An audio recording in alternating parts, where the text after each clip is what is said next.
شب برات دراصل شعبان المعظم کی 15ویں رات ہے، جس کے بارے میں قرآن مجید میں صراحت کے ساتھ نام لے کر ذکر نہیں آیا۔ لیکن دین کا اصول یہ ہے کہ جو بات قرآن کے خلاف نہ ہو اور صحیح احادیث سے ثابت ہو وہ قابل قبول ہوتی ہے، اور اسی اصول کے تحت شب برات کی فضیلت احادیث صحیحہ و حسنہ سے ثابت ہے، جیسا کہ حضرت معاذ بن جبل رضی اللہ سے روایت ہے کہ رسول اللہ صلی اللہ علیہ وسلم نے فرمایا، اللہ تعالی شعبان کی 15ویں رات اپنی تمام مخلوق کی طرف نظر رحمت فرماتا ہے اور تمام کو بخش دیتا ہے سوائے مشرک اور کینہ رکھنے والے کے۔ سنن ابن ماجہ حدیث 1390۔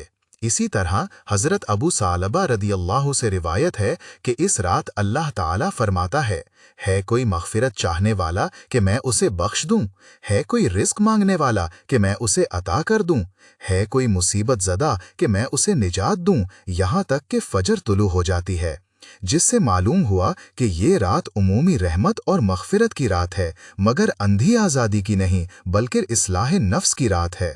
قرآن ہمیں یہ اصول دیتا ہے کہ ان اللہ لا یغفر ان یشرک بہ ویغفر ما دون ذلک لمن یشاء، یعنی اللہ شرک کو معاف نہیں کرتا اور اس کے سوا جسے چاہے معاف فرما دیتا ہے۔ سورۃ النساء 48۔ اسی آیت کی عملی تصویر شب برات میں نظر آتی ہے کہ مشرک اور دل میں بغض رکھنے والا محروم رہتا ہے۔ اس سے یہ بات صاف ہو جاتی ہے کہ صرف نفل نمازیں اور تسبیحاں کافی نہیں بلکہ دل کی صفائی شرط ہے۔ اسی لیے نبی کریم صلی اللہ علیہ وسلم نے فرمایا کہ اعمال پیر اور جمعرات کو پیش کیے جاتے ہیں اور اللہ ہر اس شخص کو بخش دیتا ہے جو اللہ کے ساتھ کسی کو شریک نہیں ٹھہراتا سوائے ان دو کے جن کے درمیان دشمنی ہو۔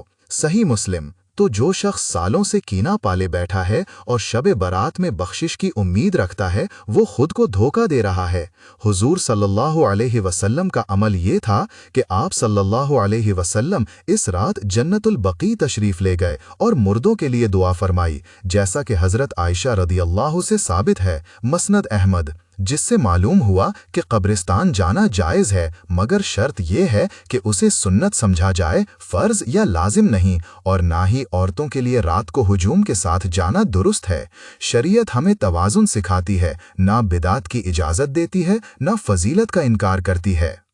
شب برات کے متعلق ایک بڑی غلط فہمی یہ پھیلائی گئی کہ اس رات اگلے سال کی تقدیریں لکھی جاتی ہیں، جبکہ قرآن واضح طور پر کہتا ہے کہ انا انزلناہ فی لیلۃ القدر، اور سورۃ القدر میں صاف ہے کہ تقدیر کا فیصلہ لیلۃ القدر میں ہوتا ہے۔ البتہ بعض مفسرین کے مطابق شب برات میں پہلے سے لکھی ہوئی تقدیر کے فیصلوں کو فرشتوں کے حوالے کیا جاتا ہے، اس لیے عوام میں اسے فیصلوں کی رات کہا جانے لگا، مگر اسے لیلۃ القدر کے برابر رکھنا علمی خیانت ہے۔ شب برات ہمیں یہ نہیں سکھاتی کہ ہم پوری رات جاگ کر سال بھر گناہ کریں، بلکہ یہ سکھاتی ہے کہ ہم اللہ کے سامنے شرمندہ ہو کر یہ عہد کریں کہ اب گناہوں سے توبہ کریں گے، کیونکہ قرآن کہتا ہے یا ایھا الذین آمنوا توبوا الی اللہ توبۃ نصوحا، یعنی اے ایمان والو اللہ کی طرف سچی توبہ کرو۔ سورۃ التحریم 8۔ اور سچی توبہ وہ ہے جس میں گناہ چھوڑنے کا پکا ارادہ ہو۔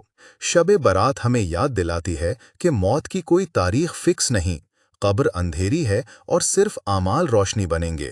اس لیے اس رات ماں باپ، رشتہ دار، پڑوسی، حتیٰ کہ دشمنوں کے لیے بھی دل صاف کر کے دعا کرو، کیونکہ جس دل میں نفرت ہو اس کی دعا آسمان تک نہیں جاتی۔